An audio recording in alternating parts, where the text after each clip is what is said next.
ગત રાત્રે લખતર વઢવાણ હાઈવે પર જમર અને દેદાદરા પાટિયા વચ્ચે આવેલી એક પેપર મિલ પાસે અજાણ્યા વાહનની અડફેટે લખતર તાલુકા પંચાયતમાં ફરજ બજાવતા અધિકારીના પત્ની અને પુત્રનું ઘટના સ્થળે મોત થયું.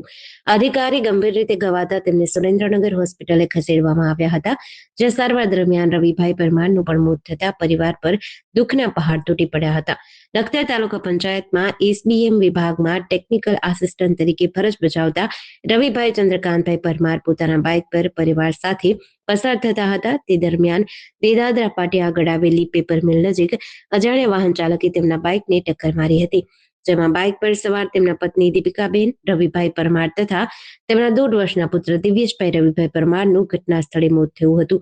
જ્યારે રવિભાઈ ગંભીર રીતે ઘાયલ થતા તેઓને સારવાર અર્થે સુરેન્દ્રનગર ટીબી હોસ્પિટલે ખસેડાયા હતા, જ્યાં સારવાર દરમિયાન રવિભાઈનું પણ મોત થયું હતું. ઘટનાને પગલે હાઈવે પર લોકોના ટોળા ઉમટ્યા હતા. રાહદારીઓ દ્વારા ઘટનાની જાણ કરાતા વઢવાણ પોલીસ તાત્કાલિક દોડી આવી વધુ તપાસ હાથ ધરી હતી.